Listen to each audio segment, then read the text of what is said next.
Hey YouTube, Joeboy here. So, chapter 899 of One Piece is out. So if you haven't checked out that chapter yet, I suggest that you do so because I will be spoiling you.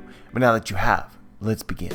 So it's been a really long time since I've talked about anything regarding the cover stories, and that's not because I've been skipping over those pages. I have been reading them, but nothing really, catches my eyes in terms of theories, in terms of anything that's beyond just a notable fact. But this chapter was a little bit different. Obviously, we are continuing the Hiruzen cover story arc, and we're getting to meet new members of his crew. In this chapter, we got to meet Goldberg, who will be the new giant pirate warrior's cook. But one thing really stuck out to me, which is his shield, which has a face and a tongue.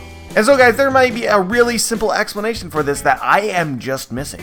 But as it appears to me, the only power that we know of that can do something similar to what we see with this shield, basically, it seems to be alive, unless this is some kind of, just ornamentation. Is this dude's shield a homie? That's basically what I want to ask. And in some parts, it makes sense. Previously, you had established relationships developed between Big Mom and Elbaf. Maybe this shield was created when she visited. Maybe the Giants wanted her to give life to various objects on Elbaf because they thought it was entertaining in some way. I really don't know. I only find it very interesting that this dude's shield seems to be alive. And it's all the more interesting because Hiruzen is supposed to hate Big Mom. In fact, the Elbaf Giants as a whole should hate Big Mom. So to be carrying around a homie created by Big Mom is just what? But just because it appears to be a homie doesn't mean it necessarily is a homie. We don't know if he has some kind of devil fruit, which might, we don't actually see his arm in full, so maybe this mouth just appears at the end of his arm for some reason. Your guess is as good as mine, but I just thought I'd point that out. And so going to the beginning of this chapter, we get to see a conversation between Mondor and a status update for both Perospero, Big Mom, Capone, and Chiffon and the Cake. Firstly, guys, Perospero is actually dying. And this information should really stick out to you, because it is completely unnecessary unless Oda goes somewhere with it. Right, on the surface it just makes sense. Pedro blew himself up, Perospero lost an arm, so obviously his health should be in critical condition, and it's explained in this chapter that because his arm has not been treated properly, it is hurting him. He's becoming weaker. But this is the kind of thing that I would expect Oda to ignore if it's inconvenient for the story. And right now, there is no obvious setup to make it relevant information. Right now, it is inconvenient. We've been talking for a very long time about Big Mom's offhand mention that if the Straw Hats did not take or steal the cake, then she would kill Perospero. And so these circumstances in which Big Mom described are no longer applicable because the cake is here. She will not kill Perospero because Perospero lied. But as I've said very shortly, even after we made this theory, even though it is for the most part debunked, just because it's debunked doesn't mean that Big Mom does not attack Perospero for another reason. Oda's foreshadowings work in both ways. It can be direct or indirect. Like, for instance, when Opera said that Big Mom would take his lifespan because of his failure. That did not occur in the way that Opera had envisioned, but yet it still occurred. Right now, you have to be thinking to yourself, what is the importance of Perospero essentially dying, running out of energy? Right now, Perospero cannot defend himself. He can hardly fight. And I think that more likely than not, Perospero will be unable to run, even if he wanted to. So that's where my mind sits with this information as of right now. I do think that it's important, guys. But the real trick here is understanding how it may be important. Otherwise, I really don't care if Perospero is injured and he's dying and he will be fixed up later. You can go ahead and just chop that right out of the story. But yeah, shortly after this, Perospero describes the mentality of the Big Mom Pirates right now and how they view the situation and their win condition. Basically, they assume that the cake is poisoned.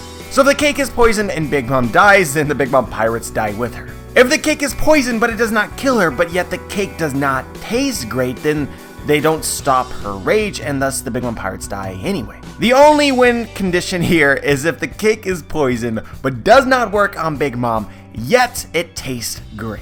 But what really seems so strange to me about this entire situation is, of course, the Big Mom Pirates don't know what's up because the cake is not poisoned. At least we are not led to believe that Capone poisoned it. Maybe he did so secretly? I don't really think so. So then we already know, basically, that the cake tastes amazing, and that Big Mom's going to eat it, and it's going to stop her rage. Basically, the cake is the Big Mom Pirates' win condition. It's the third option that Parasprout does not believe to be viable. It's like really strange that we know that. Normally, the way that you would expect a story like this to go is we don't know how good the cake will taste, and all the drama centers around, okay, Big Mom's about to eat the cake, is it good enough? But we don't really have that question. The cake is damn amazing. Its aroma itself is making people pass out of joy.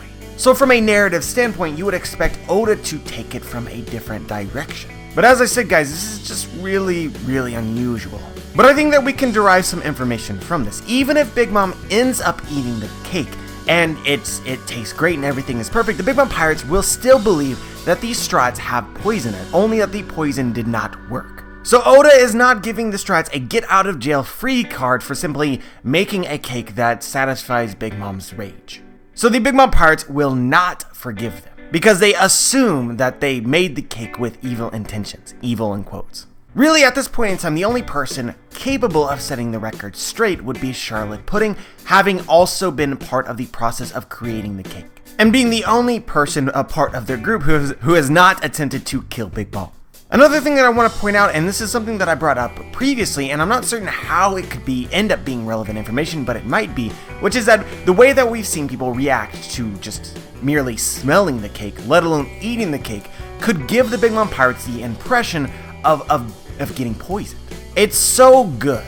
It's like toxically good. It makes people drool and faint and pass out. It's that next level of delicious. And so Big Mom ends up eating this cake, and anything similar happens to her, the Big Mom Pirates might assume right away, okay, it was definitely poison, she's about to die. Oh my god, we just let Big Mom die. At the very least, I could see this being a hilarious moment. But yeah, guys, two other extremely important details that we learned near the beginning of this chapter are, number one, Capone's ship, the Nostra Castello, or whatever it's called, it's destroyed. So I'm not exactly sure how they are supposed to escape without a ship, but given it's Capone, he probably will find a way. If anything, he could turn himself into a boat, and then just everyone would go inside of him. But a lot of people believe that the majority of the supernova will be present for the arc in Wano, the arc against Kaido, because we already have most of them there. All we need is Capone to be there, Jewelry Bonnie, and a Rouge. And so this would be a very clever way for Oda to sort of finagle Capone into that arc, given that he does not have a ship right now. He needs a ship built for him. It's actually kind of interesting. Maybe they end up traveling with the Strats, or maybe Capone nabs one of the Big Mom Pirates' ships. But either way, I don't see him getting very far without some kind of ship. He certainly will not be outrunning the Big Mom Pirates, I don't expect. Next up to bat, we have the reveal that Stussy and Morgans have left. They're done, they're leaving, and that this is a problem for the Big Mom Pirates, given that Morgans is in control of the news, and they will most certainly report what has occurred there, and this will not make the Big Mom Pirates look good. I really, really doubt that Stussy and Morgans will just end up leaving and they're done in the arc. This whole situation to me is so extremely ominous. Remember, guys, if Morgans ends up revealing this information about what has occurred to the Big Mom Pirates, their entire territory will suffer. Because a lot of what it means to be a Yonko is to have basically people fear your name and people rely on your name for protection. So anything that sullies your reputation will open the door for conflict. If the Big Mom Pirates are unable to stop Morgans and Stussy from leaving, it very well could end up being a fatal blow. And at the very least, this information going public will hugely improve the reputation of the Strides. We're talking about going from big names to these are some of the strongest pirates in the new world. They went into Big Mom's territory and essentially teabagged her. I'm so curious as to, where Oda takes us from here. But yeah, guys, let's talk about what was the most important detail of this chapter that is not in your face, blatantly obvious. Most people are going to read this and skim past this and not take it as very significant, but a detail within this chapter answered speculations and theories that we have been discussing for over a year. And the implications are huge. In this chapter, we learned for the first time officially the relationship between the residents of Totlin and Big Mom. Since the beginning of Whole Cake Island, many people ask this question. Why are the citizens of Totlin living there? This place seems to be a paradise, but we know that Big Mom is an evil, disgusting woman, so this paradise must not be real. Where is the flaw? And in this chapter, guys, we learned definitively that there is no flaw. Totlin really is a paradise, with the exception of one thing: Big Mom's past and current rage. Here, I'll read you the quote. It seems like her tantrum still hasn't subsided. We gave our lifespans to live in a territory protected by a Yonko, and yet the queen herself is destroying it. There was two lines of thought that were contrary to what I've been arguing for over a year. Totlin cannot be a paradise because Big Mom takes the lifespans of her citizens, and if they try to leave, Big Mom stops them and executes them.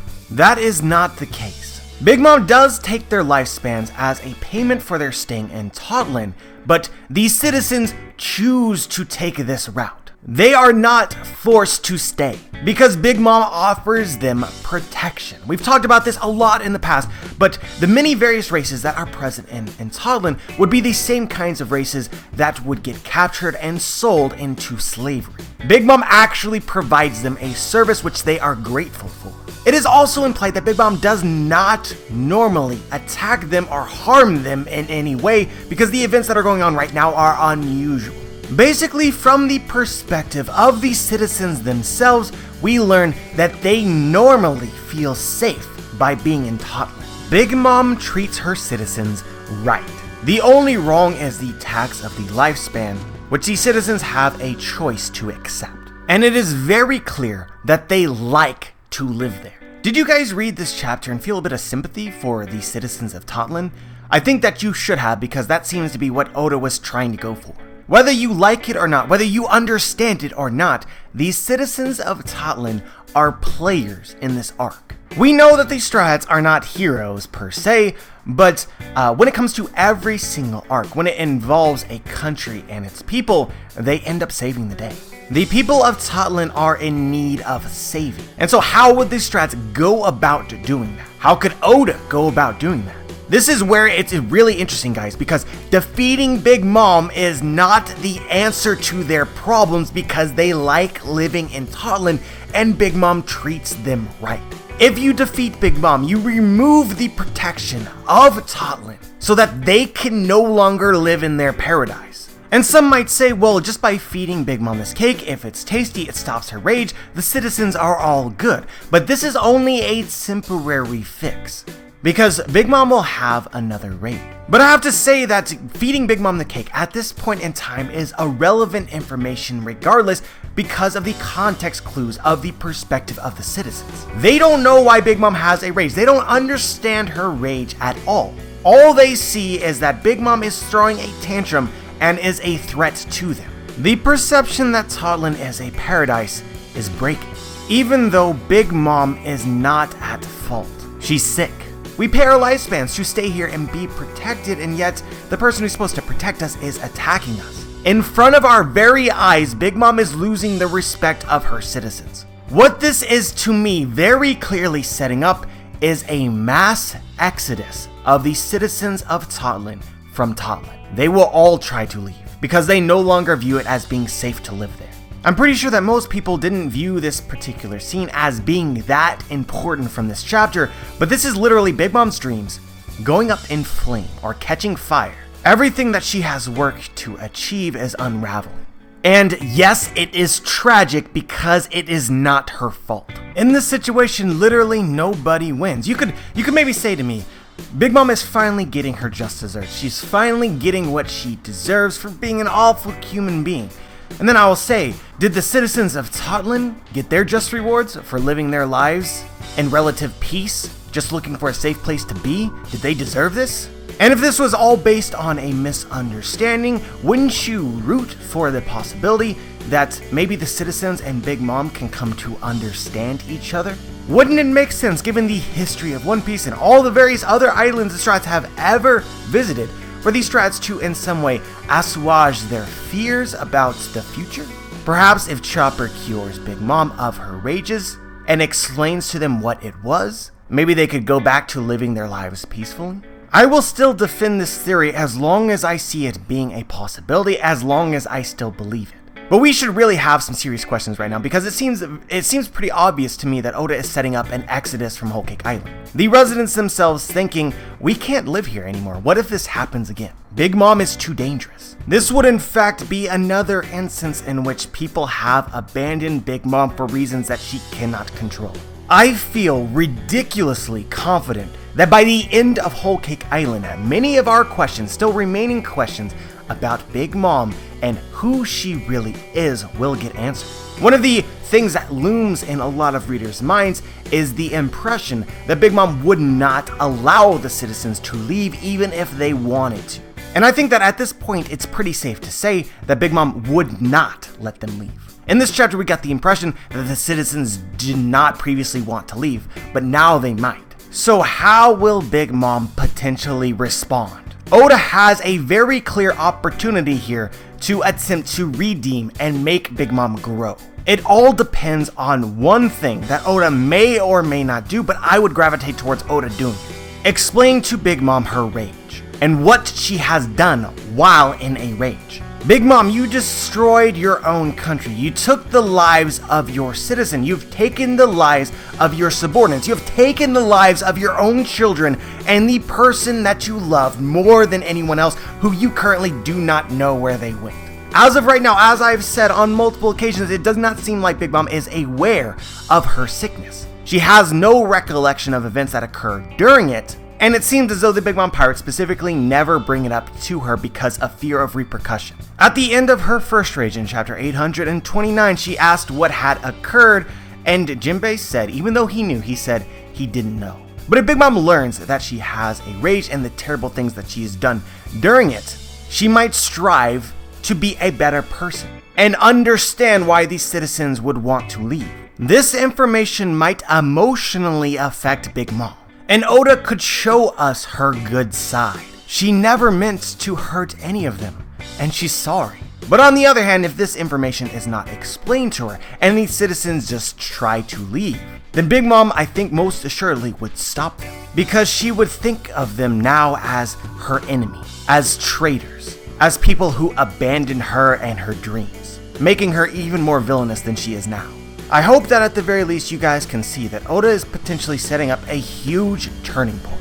This arc has emphasized Big Mom's relationship with many other people, from her citizens to her family members to the people that raised her.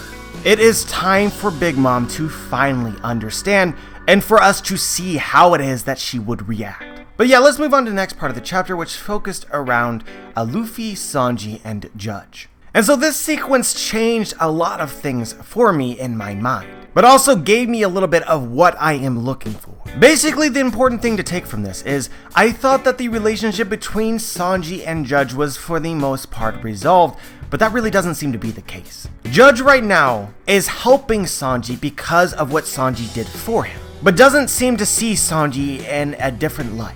And guys, this is straight up perfect. This is perfect. We need more screen time with the Vinsmokes. We need more interaction between Sanji and his family to resolve the conflict that Oda decided to set up earlier in the arc. You can see Judge in this chapter baffled, trying to grasp and understand the mentality of both Luffy and Sanji. Judge is trying to grow but failing. I want Oda to take this all the way. We can clearly see from Judge's own words in this chapter that he is still a villain.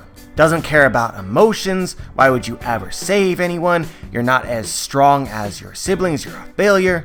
Oda needs to beat it into Judge's mind that Sanji is his greatest success. And then maybe Judge will have the opportunity, now that he has learned the way, to parent his other children right. I'm telling you guys that there is more here. To me, it really seems like there is more here. Oda is going to take this further. As you read this chapter, you should have thought to yourself, well, damn, I thought that this was resolved, but clearly it's not. Meaning that there is more to delve into. Oda is not done with the Vinsmokes. All he would need, guys, is more time and the correct circumstances. But in regard to speculations that I've been a proponent for a long time about Ichiji versus Sanji, Oda has made it incredibly difficult to believe in that and to speculate that right now. Because it's almost impossible to believe that while Judge is conscious, he would allow his children to fight Sanji. And Judge has the ability to control his children. So while I still do believe that Oda will take it there because that's just how I see the story progressing, as for the way to get it there, basically you need things to change between Sanji and Judge, which I don't think is particularly likely, or Judge needs to be knocked out again. And there isn't anything that just obviously sets up, Judge being in any sort of immediate danger. Or for the Straw Hats to deal with the Big Mom Pirates to have an opportunity to face off against the brothers. Or Judge himself. It's just so hard to speculate right now. So I'm gonna go quiet for quite a long time. But if there is a way to create conflict between Sanji and his family, I do believe that it will center around their treatment of women and potentially their treatment of Pudding. The setup earlier in the arc with Cosette is just too ominous to me. Oda's not the kind of person that would include elements in the story that are just that irrelevant. And I'll just leave that here for now. Because getting to the point in which it seems like a situation like that would be likely is just, it's jumping through hoops right now, honestly. Like, even if it does end up being true that Sanji ends up fighting his family, theoretically, I honestly feel like it's kind of like being back in Eni's lobby, where if you were to ever speculate that Lucci and Kaku and Bluno and Khalifa were the secret agents of Cypher Pole and that they were the ones to attack Iceberg, I did a video a long time ago where I said it was possible to speculate that, but in order to speculate that, it was basically, you could not. Oda made it impossible to believe it just before he revealed it. So clues were laid which allowed us to view Lucci and Khalifa specifically as suspects. But just before Oda revealed that they were in fact the members of Cypher Pole, Oda made us believe that they were dead. So basically, if I or anyone were to, back in the day, during Eni's lobby, make a video claiming that Lucci and Khalifa were actually members of Cypher Pole, nobody would have believed me. Because you have to also jump through hoops, aside from the ambiguity itself, to explain how they were alive. If it ends up being true, we're pretty much in the same situation. It is literally impossible to believe that Sanji will fight his family, even if it does occur. The only thing that you or I could have is the belief in the setup and the clues. You essentially have to ignore what Oda is directly giving us. But yeah guys, from this point onward we see Sanji defend Carrot from Daifuku, which was a feat, but probably not the feat that a lot of Sanji fans are looking for, and as the situation seemed as dire as it could possibly be once again, Waratsumi and the Fisherman Pirates arrived to save the day. I really enjoyed this chapter. This was such a fantastic chapter, despite not giving us exactly what it is that we are hoping to get. It seems as though Big Mom will be eating the cake as soon as the next time that we see her. Which would honestly be perfect to occur on chapter 900, as, Oda likes to put some of these details around the century mark. The only thing that really bothers me about this is that it seems pretty clear that Oda did in fact change the pacing so that we could get to the moment that Big Mom eats the cake at chapter 900. Which means that he either sped the story up in certain points or slowed it down. I really wish that he wouldn't do that. Keep the pacing right for all the chapters, Oda. I don't care if the cake is revealed in chapter 900 or 890 or, 893, 903, I don't care. If it's a coincidence that we are getting to the moment that Big Mom eats the cake around chapter 900, then I'm sorry for accusing you of anything. But if you intended from many chapters ago to have this reveal be around chapter 900, just please don't do that. As a fan, as a huge fan of you, it's not important. But yeah guys, that's pretty much all I had to say today. As always, curious as to what you think. Curious if you noticed anything from this chapter that I may have missed. Just share your thoughts. Like the video if you liked the video, dislike the video if you disliked the video. Make sure to subscribe if you want to be notified for my future content. And as always guys, have a wonderful day.